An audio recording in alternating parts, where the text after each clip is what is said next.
Hello. यदि आप board exam में टॉप करना चाहते हैं तो आप हमारे चैनल को सब्सक्राइब जरूर करें।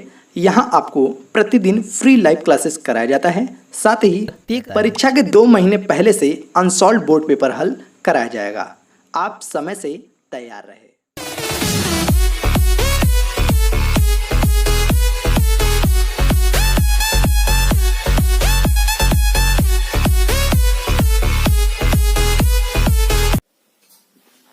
Hello, welcome, good evening student. तो चलिए आज के इस वीडियो में हम आपको कक्षा 12 ठीक है, जो कि एनसीईआरटी के आधार पर बताया जा रहा है। तो इसका अध्याय 3 जो है प्रिज्म द्वारा प्रकाश का अपवर्तन तथा प्रकीर्णन। ठीक है, अभी तक तो हम प्रिज्म के प्रकाश का अपवर्तन पढ़ रहे थे। एक हमने फार्मूला ड्राइव करके दिखा दिया है, इसके पहले वाले वीडियो में आपको मिल जाएगा। ठीक है, जो इसका पार्ट 1 है, अगर नहीं देखे हैं तो उसको देख लीजिएगा।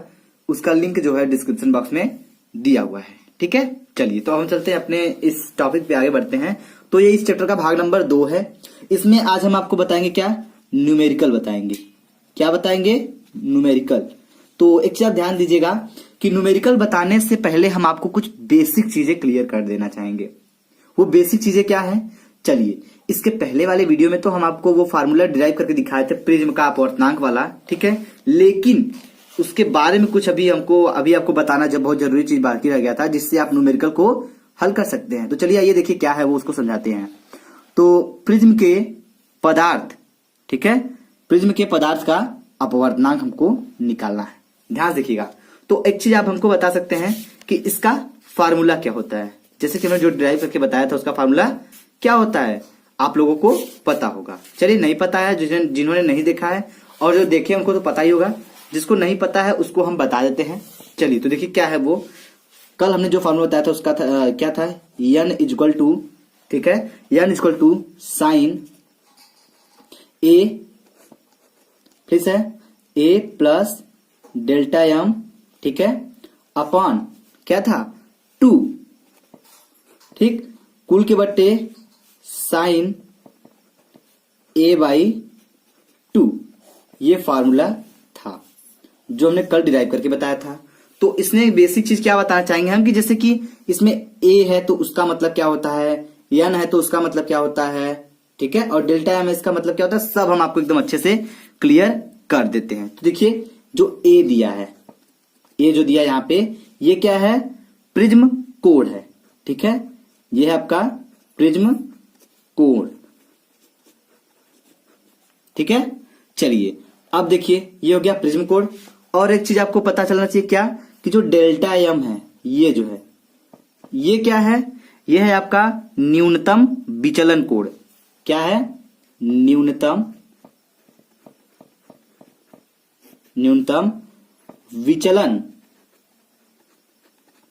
विचलन कोण। तो समझ जाइए, बहुत ही इंपॉर्टेंट चीज है जो बता रहे हैं हम आपको। ये अगर आप समझ जाएंगे तो आप सवाल पे जब जो दिया रहेगा टॉपिक, उसको फटाफट सेलेक्ट करके आप सवाल अच्छे से लगा सकते हैं। चलिए तो हम इसमें लगा के भी दिखाएंगे आपको, सवाल भी लगा दिखाएंगे। तो ये हो गया डेल्टा m की वैल्यू। ठीक है, अब देखिए, अब आपको क्या है, n का मतलब क्या होता है इसको भी समझ जाइए। इसमें जो n है उसका मतलब क्या होता है, वो होता है क्या आपका प्रिज्म के पदार्थ का अपवर्तनांक। तो क्या हो जाएगा, प्रिज्म के पदार्थ का अपवर्तनांक। ठीक है, ये हो गया प्रिज्म के पदार्थ का अपवर्तनांक। तो इतना समझ में आ गया। चलिए तो ये अगर समझ में आ गया है तो अब हम आपको कुछ चलते इस पे न्यूमेरिकल्स हल करके दिखाते हैं। ठीक है, चलिए तो देखिए पहला न्यूमेरिकल क्या है आपका, वो आप समझिए ध्यान से। तो आइए जो सवाल है आपको हम ये समझाते हैं। तो सवाल देखिए क्या है, किसी प्रिज्म, ठीक है, किसी प्रिज्म के लिए अल्पतम, ठीक है, अल्पतम विचलन कोण 30 अंश, ठीक है, तथा प्रिज्म कोण 60 अंश है। ठीक है, प्रिज्म के पदार्थ का अपवर्तनांक ज्ञात कीजिए। तो सवाल देखिए कितना अच्छे तरीके से हमने बता दिया। अब हम देखिए इसको कैसे लिखते हैं। अभी इसके पहले जो हमने आपको वो बताया नोटेशन कि किसको कैसे प्रदर्शित करते हैं। तो इसमें अल्पतम विचलन कोण कितना दिया गया है आपको, 30 अंश दिया है। ठीक है, चलिए तो पहले जो दिया गया है उसको हम लिख देते हैं। ठीक है, तो क्या दिया है, अल्पतम विचलन कोण, अल्पतम विचलन कोण। ठीक है, अल्पतम विचलन कोण हो गया, इज इक्वल टू, इसको हम कैसे दिखाते हैं, इसको दिखाते हैं डेल्टा एन से। ठीक है, तो इसको हम ऐसे दिखाते हैं डेल्टा एन से। कितना मान दिया है इसका, इसका दिया गया है 30 अंश। ठीक है, चलिए तो इसको लिख लेते हैं 30 अंश। इतना क्लियर हो गया। अब देखिए, अब क्या दिया है, तथा प्रिज्म का कोण 60 अंश। तो प्रिज्म का कोण किससे दिखाते हैं, ए से दिखाते हैं। तो क्या है, प्रिज्म कोण। ऐसे ही आपको बोर्ड एग्जाम में सवाल लगाना है, जैसे हम लगा के दिखा रहे हैं इस टाइम। ठीक है, ऐसे एकदम अच्छे से लिख के प्रिज्म कोण इसको दिखाते हैं ए से, इज इक्वल टू कितना दिया है, 60 अंश दिया है। समझ में आया। चलिए एकदम ऐसे ही लगाएंगे तो आपका गलत नहीं होगा, एकदम स्टेप बाय स्टेप। और एग्जाम जो होगा, एग्जामिनर होगा, वो भी देखेगा तो आपका काफी एकदम अच्छे से समझ जाएगा, ताकि क्या किए हैं आप वो भी अच्छे से समझ जाएगा, तो आपका काटेगा नहीं और अच्छे से चेक कर लेगा और आपको नंबर देते हुए निकल लेगा आगे की तरफ। ठीक है, तो देखिए इतना हो गया। अब देखिए, अब प्रिज्म का अपवर्तनांक, आइए फार्मूले पे आते हैं। तो फार्मूला को पता होगा, एन बराबर, ये जो चैप्टर है इसका सबसे जबरदस्त फार्मूला यही एक है। ठीक है, इसको बिल्कुल नहीं भूलना है, इसको अच्छे से तैयार कर लीजिए। हो जाता है क्या, साइन, ठीक है, A plus delta M upon 2 full के बट्टे साइन ए बाई 2। ये होता फार्मूला। एक बार नहीं, दो बार नहीं, हम 3 बार बता दिए, आप इसको लिख लीजिए कहीं। ठीक है, चलिए तो अब हम इस पे हर वैल्यू रखेंगे और इसका हम अपवर्तनांक निकाल के दिखाएंगे। तो देखिए एन इक्वल टू क्या हो जाएगा, साइन है, बिल्कुल लिख देंगे साइन। ठीक, आइए अब चलते हैं ए की वैल्यू। ए की वैल्यू क्या दिया है, ए की वैल्यू दिया है 60 अंश, तो यहां रखेंगे 60 अंश। ठीक है, ये हो गया 60 अंश, कोई दिक्कत नहीं है। ठीक है, अब देखिए प्लस डेल्टा एम कितना दिया है, यानी विचलन कोण का मान दिया है 30 अंश, तो ये हो जाएगा 30 अंश। ठीक है, अब बट्टे के 2, इतना सही है, सही तो होना चाहिए, आप लोग को समझ में आ रहा होगा। अब देखिए क्या हो जाएगा, बट्टे के कुल के बट्टे क्या हो जाएगा, साइन, ठीक, ए बाई 2, ए का मान कितना है, ए का मान दिया है 60 अंश, तो यहां हो जाएगा 60 अंश। ठीक है, बाई 2, इतना समझ में आया। अब चलिए, अब इसको कुछ काट पीट करते हैं और उसके बाद इसको हल करते हैं। ठीक है, देखिए क्या हो जाएगा, 2 के 2, 2 3 6, मतलब यहाँ 30 अंश आ जाएगा। ठीक है, और यहाँ क्या हो जाएगा, इसको जोड़िए पहले। आइए देखते हैं इसके अगला, इसके बाद वाला स्टेप क्या होगा। इसके बाद वाला स्टेप यूं होगा, एन इक्वल टू साइन, ठीक है, 6 3 9, मतलब 90 हो जाएगा। ठीक है, ये हो जाएगा 90 अंश बटे के 2 हो गया। ठीक है, और बटे के साइन ए बाई 2 था तो इसको काट दिए तो कितना है, 30 अंश आ गया। ठीक है, अब देखिए, अब इसको भी काट देंगे, 2 के 2, 2 45 हम 90, तो कितना आ गया, 45 अंश आ गया। तो ये हो जाएगा एन इज इक्वल टू क्या हो जाएगा, साइन, ठीक है, ऊपर जगह 45 कट गया तो क्या हो जाएगा आपका 45।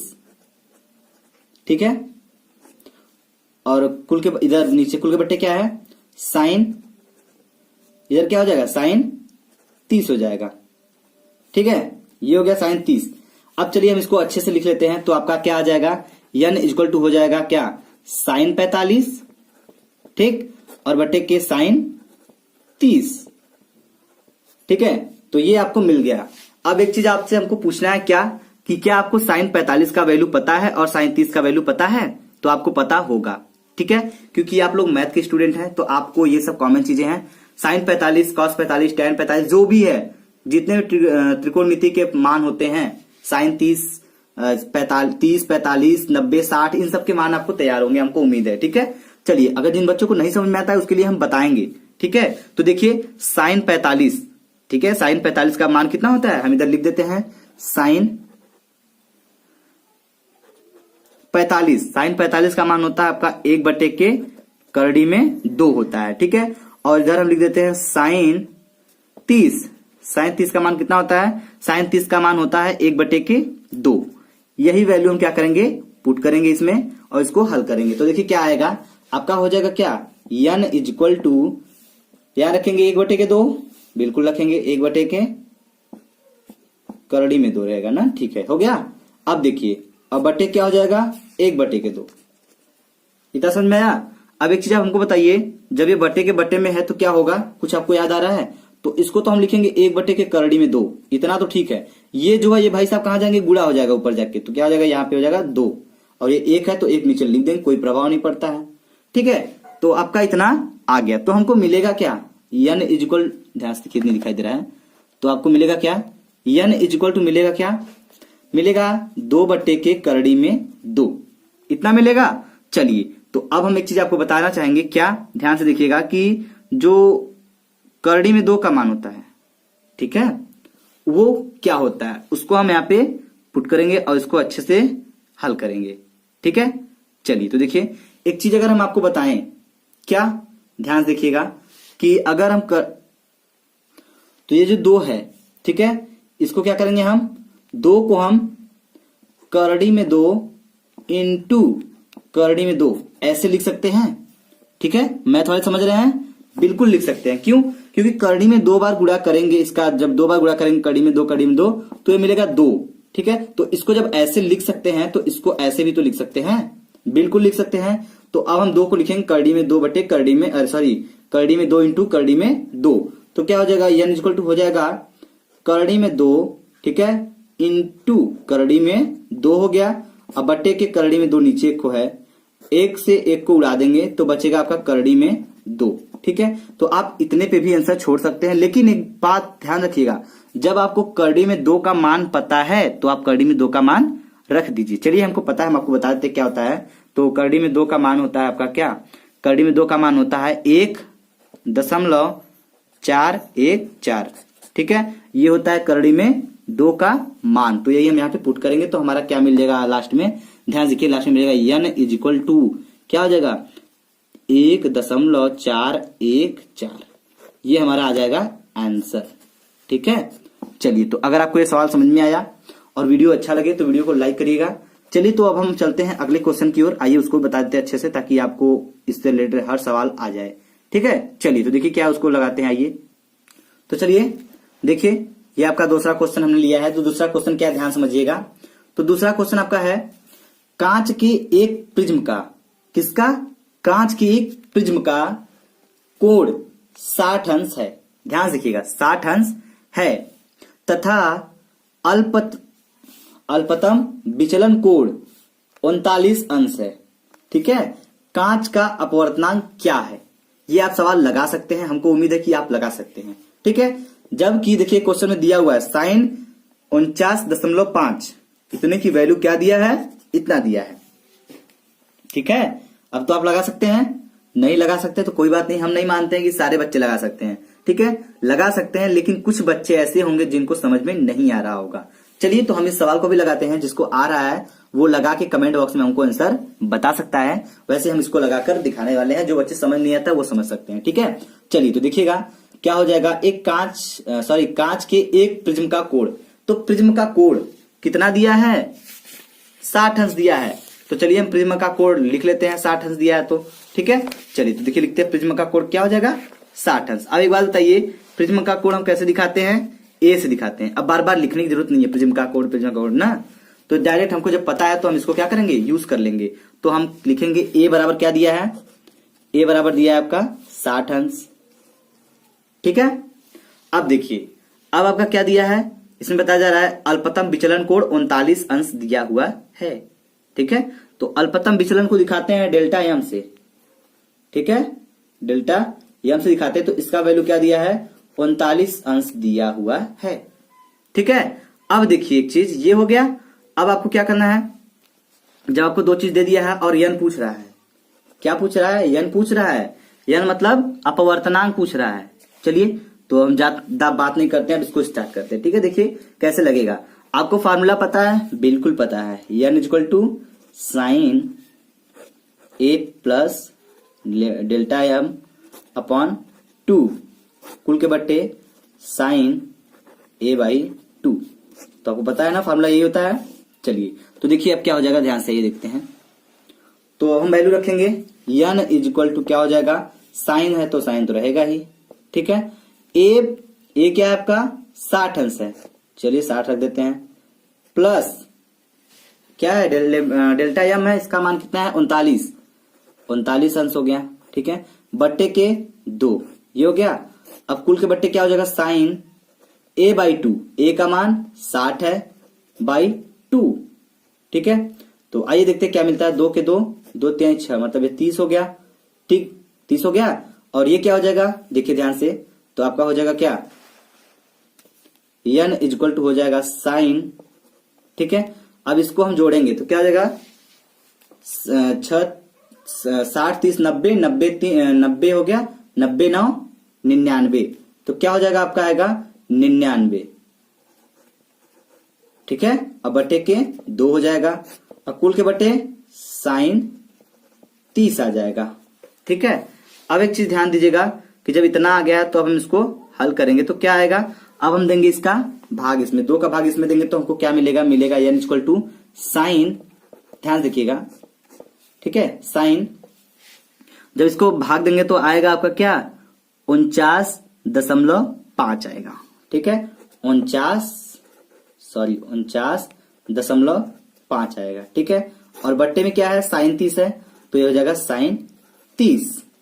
चलिए, तो जो वैल्यू हमको पता है उसको रखेंगे, जो नहीं पता है उसको ऊपर से दिया हुआ है क्वेश्चन में वैल्यू, तो 49.5 का वैल्यू क्वेश्चन में दिया है, ठीक है। तो जब भी आपको बोर्ड एग्जाम में ऐसे क्वेश्चन पूछेंगे तो आपको वैल्यू दिया होगा, चाहे वो लॉग का होगा, लॉग दिया हो तो लॉग का वैल्यू होगा, जैसे केमिस्ट्री में आता है ऑक्सीडेशन रिडक्शन वाले में, उसमें जो आपका है प्रथम कोटि की विक्रिया, उसमें आता है लॉग का वैल्यू, तो वो दिया रहता है क्वेश्चन में। ऐसे ही यहाँ पे जो भी मान दिया होगा साइन 30 साइन 45 आपको दिया होगा, ठीक है, तो उसी से लगाएंगे। तो देखिए इतना वैल्यू दिया है, 49.5 का वैल्यू दिया है, क्या दिया है ध्यान देखिए क्वेश्चन में, 49.5 का वैल्यू दिया है 0.76। आइए इसको रखते हैं तो क्या हो जाएगा, ये देखते हैं, n इक्वल टू हो जाएगा, इसको रख देते हैं वैल्यू, क्या हो जाएगा इसका साइन, इसका इतना वैल्यू हो जाएगा 0.76 हो जाएगा, ठीक है। अब बट्टे के क्या हो जाएगा, साइन 30 का मान 1/2 होता है ना। अब ये जाएगा ऊपर, कहां जाएगा, ऊपर जाएगा, तो क्या हो जाएगा n इक्वल टू हो जाएगा आपका 7/6, यहाँ दशमलव है, अब गुड़े ऊपर जाके गुड़ा हो जाएगा 2, अब बट्टे के 1 से मतलब कुछ है ही नहीं, जब एक गुड़ा कर देंगे तो एक तरफ रखेगा, तो क्या आएगा आपका n इक्वल, आइए इसका गुड़ा कर लेते हैं, देखिए क्या आएगा, 6 दूनी के 12, 12 के 2 हासिल लगे 1, ठीक है, 7 दूनी के 14, 14 1 15 हो जाएगा 15, ठीक है, दशमलव कहां लगेगा 1 2 अंक पे, 1 2, तो ये हो जाएगा आपका n का वैल्यू, ठीक है।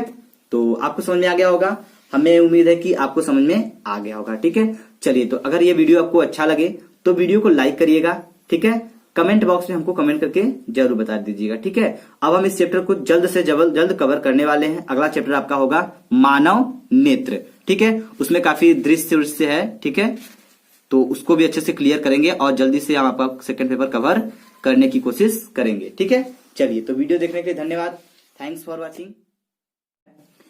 कांच के प्रिज्म हेतु म्यू क्या है आपका, म्यू बराबर दिया है करड़ी में 3, ठीक है, न्यूनतम विचलन कोण प्रिज्म कोण के बराबर, ठीक है, प्रिज्म कोण के बराबर है, प्रिज्म कोण ज्ञात कीजिए। तो इसमें कहा जा रहा है कि कांच का प्रिज्म है, ठीक है, जिसका अपवर्तनांक म्यू मतलब अपवर्तनांक आपको दिया है, क्या दिया है आपको, दिया है करड़ी में 3, न्यूनतम विचलन कोण प्रिज्म कोण के बराबर है। तो इसमें बताया जा रहा है जो न्यूनतम विचलन कोण है वह प्रिज्म के कोण के बराबर है, तो प्रिज्म का कोण ज्ञात कीजिए। तो कैसे ज्ञात करेंगे, आइए एकदम अच्छे से ध्यान समझिएगा, बेसिक तरीके से एकदम आपको समझ में आ जाएगा, एकदम स्टेप बाय स्टेप चलेंगे, ठीक है। तो पहले हम स्टार्ट करने से पहले क्या करेंगे, न्यूनतम विचलन, ठीक है, जो न्यूनतम विचलन है उसके लिए धात्विक प्रिज्म का अपवर्तनांक क्या है उसको समझते हैं, ठीक है। तो उसका सूत्र क्या होता है, पहले इसको लिख देते हैं, म्यू इक्वल टू क्या होता है, साइन, ठीक है, साइन ए प्लस डेल्टा, ठीक है, डेल्टा एम बाई 2 हो गया, ठीक है, और कुल के बट्टे साइन ए बाई 2। तो ये फार्मूला इतना इंपॉर्टेंट है कि इसी पे सारा सवाल लगने वाला है, ठीक है।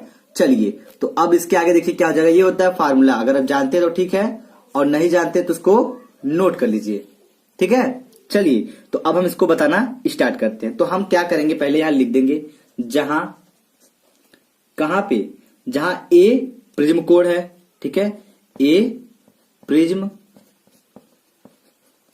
कोण है, ठीक है, ए क्या है, प्रिज्म कोण है, तथा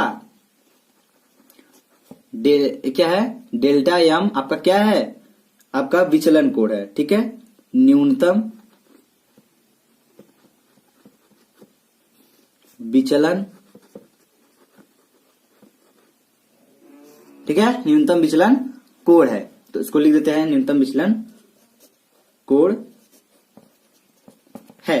इतना समझ में है। अब देखिए क्या हो जाएगा, इसमें बताया क्या जा रहा है कि जो विचलन कोण है वह प्रिज्म कोण के बराबर है। तो इसमें कहने का मतलब ये जो डेल्टा एम है ये ए के बराबर होगा, ठीक है। तो कैसे होगा, ध्यान देखिए, यहां इसको लिखेंगे delta M is equal to क्या, ए, प्रिज्म का कोण और विचलन कोण के बराबर है, इस सवाल में बताया गया आपको, ठीक है। चलिए अब देखिए जो इसका सूत्र होता है तो क्या होता है, इसका सूत्र होता है ये वाला, पता है, हम बता दिए थे, आपको पता होगा।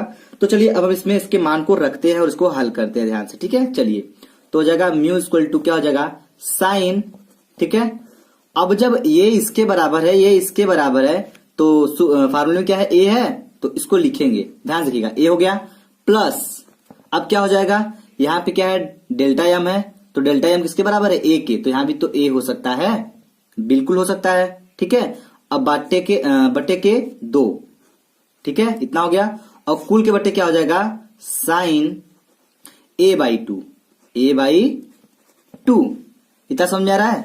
चलिए अब देखिए क्या करेंगे, अब इसके आगे वाला स्टेप हो जाएगा क्या, म्यू इक्वल टू आपका आएगा, ध्यान देखिएगा, ठीक है, आएगा साइन, ठीक है, साइन ए कितना हो जाएगा, 2a, 2a बट्टे के 2, ये हो गया, अपॉन साइन ए बाई 2, ये हो गया। चलिए अब हम इसको इस 2 को इस 2 से काट देंगे, ठीक है। तो आपका क्या मिलेगा, ध्यान देखिए, तो आपका मिलेगा क्या, mu is equal to sine A हो जाएगा, ये कट जाएगा तो बस ये बचेगा। अब बट्टे क्या हो जाएगा, साइन ए बाई 2, कितना हो गया, साइन ए बाई 2। चलिए अब इतना आ गया। अब इसमें क्या करेंगे, हम आपको एक बेसिक चीज बताएंगे, जो मैथ के स्टूडेंट है वो तो तुरंत कैच करेंगे, लेकिन जो बायो के हैं उनको थोड़ा समय लग सकता है, ठीक है। चलिए तो यहाँ पे हम क्या लगाएंगे, त्रिकोणमिति आप लोग पढ़े हुए हैं, बिल्कुल पढ़े होंगे। चलिए तो आपको सूरज सर बताए होंगे मैथ के बारे में। चलिए तो अब हम यहाँ बात करेंगे क्या, इसमें वैल्यू रखेंगे फार्मूले पे, ठीक है, कैसे फार्मूला लगेगा, कौन सा लगेगा, ये भी आपको हम बताएंगे, ठीक है। चलिए देखिए क्या हो जाएगा, इसमें साइन ए बराबर ए बाई 2 वाला फार्मूला लगाएंगे, ठीक है। कैसे लगेगा, तो आपका फार्मूला क्या होता है, ध्यान देख लीजिए पहले, ठीक है। फार्मूला होता है क्या, साइन ए बराबर होता है, फार्मूला क्या होता है आपका, 2 साइन ए बाई 2, ठीक है, सॉरी दिखाई नहीं दे रहा है, 2 sine A by 2 into cos A by 2, तो ये होता है फार्मूला। इसी फार्मूले पे हम ये वैल्यू पुट करेंगे, तो साइन ए की जगह पे हम क्या रखेंगे, ये वैल्यू पूरा रखेंगे, ये जितनी वैल्यू है इतना पूरा रखेंगे साइन ए के, तो यहां पे हम रखेंगे ये वाली वैल्यू, ठीक है। आइए तो रख के दिखाते हैं। तो आपका हो जाएगा क्या, म्यू इक्वल टू साइन ए की जगह रखेंगे क्या, 2 साइन ए बाई 2 हो गया, इनटू कॉस ए बाई 2, ये हो गया।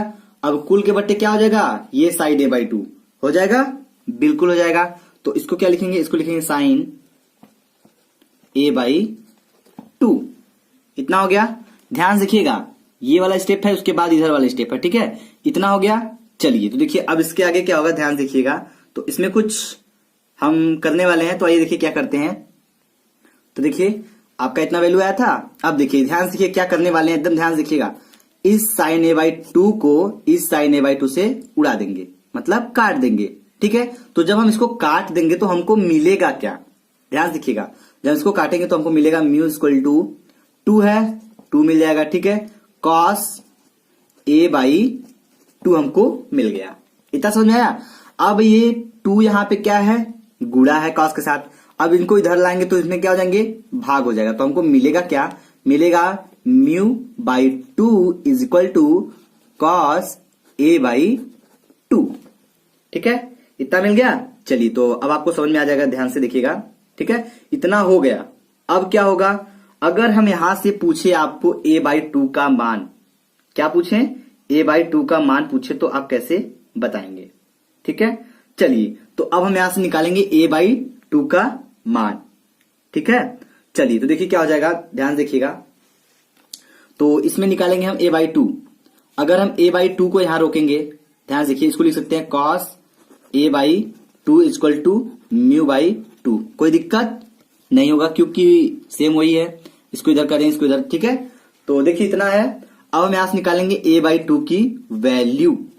ध्यान देखिएगा, जब a बाई 2 की वैल्यू हम निकालेंगे तो क्या होगा, होगा क्या, कुछ नहीं होगा। बस ध्यान देखिए, कुछ ये जो cos है इधर, इधर जाके क्या हो जाएगा, cos इनवर्स हो जाएगा।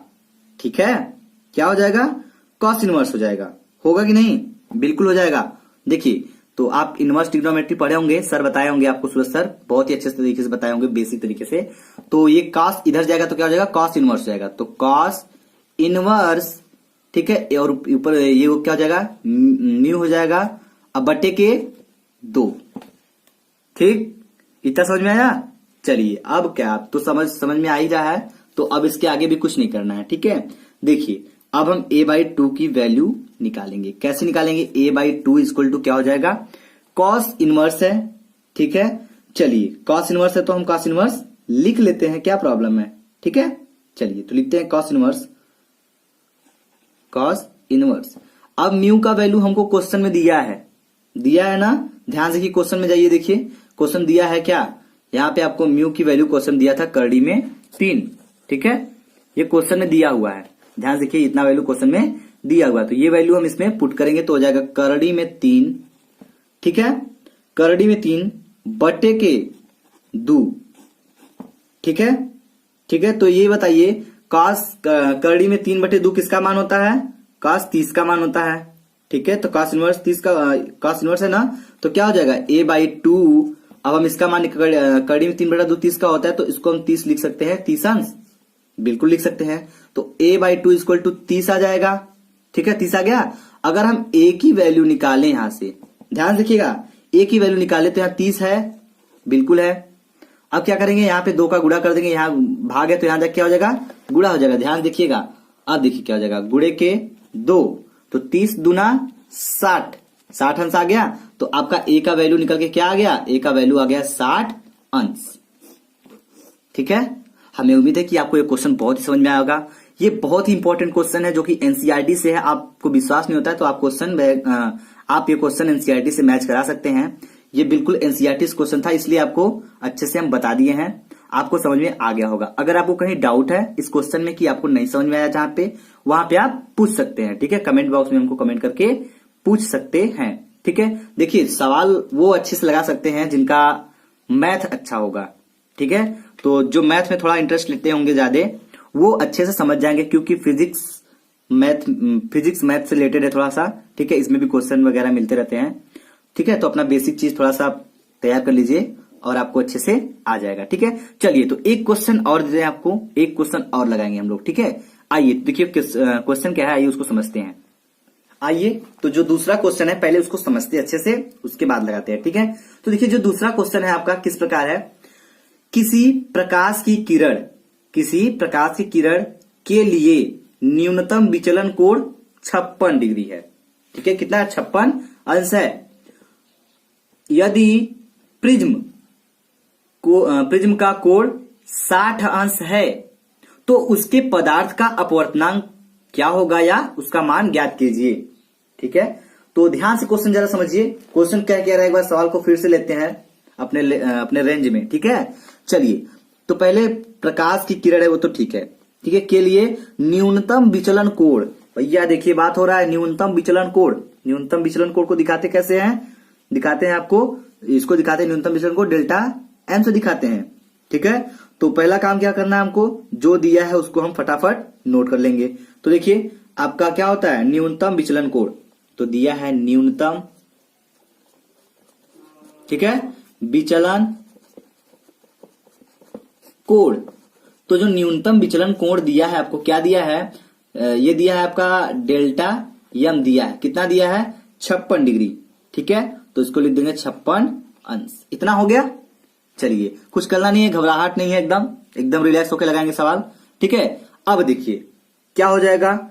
अब इसके बाद हम करेंगे क्या, देखते हैं। बहुत सारे स्टूडेंट ऐसे होते हैं जो एग्जाम में बैठेंगे तो उनको क्वेश्चन देखेंगे तो उनको थोड़ा घबराहट होने लगता है, तो प्लीज अपने धैर्य को धारण कर रखिएगा। ठीक है, चलिए, और सवाल को पहले अच्छे से पढ़िएगा, 1 बार 2 बार 3 बार समझ के उसको अच्छे से करिएगा। ठीक है, ये नहीं कि सवाल देखते ही आपको आपके अंदर उतावलेपन आ जाए, आप फटाफट करने की कोशिश करें और गलती कर दे। ठीक है, जल्दीबाजी वाले काम जो होते हैं वो शैतान के होते हैं, तो आप गलती नहीं करेंगे। ठीक है, आराम से करेंगे और अच्छे से करेंगे और सही करेंगे। ठीक है, चलिए चलिए, हो गया, इतना हो गया। अब देखिए क्या कह रहा है, यदि प्रिज्म का कोण 60 अंश है। प्रिज्म का कोण किससे दिखाते हैं हम, ए से दिखाते हैं।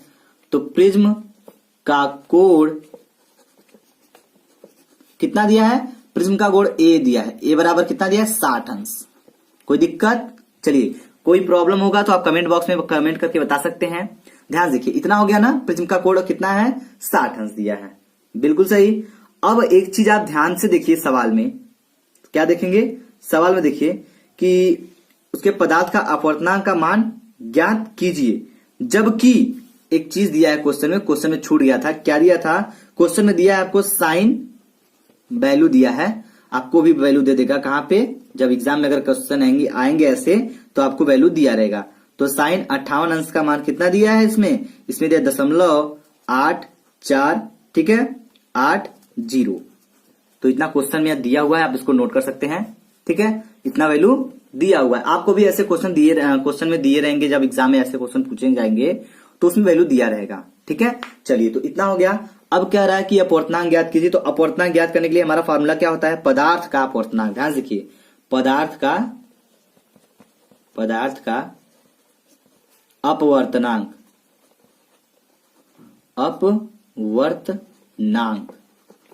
तो क्या होता है, अपवर्तनांक होता है m बराबर साइन, ठीक है, a plus delta m upon 2 full के बट्टे साइन a बाई 2।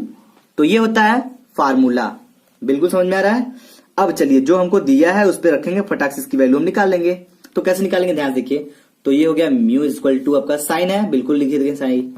ठीक है, अब a की वैल्यू क्या दिया है 60 अंश, तो हो जाएगा यहाँ पे 60 प्लस डेल्टा एम है, डेल्टा एम का वैल्यू कितना है 56।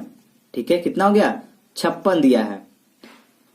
अब क्या हो जाएगा, बट्टे के 2, अब कुल के बट्टे साइन a बाई 2, a का मान कितना है 60 है, बिल्कुल सही।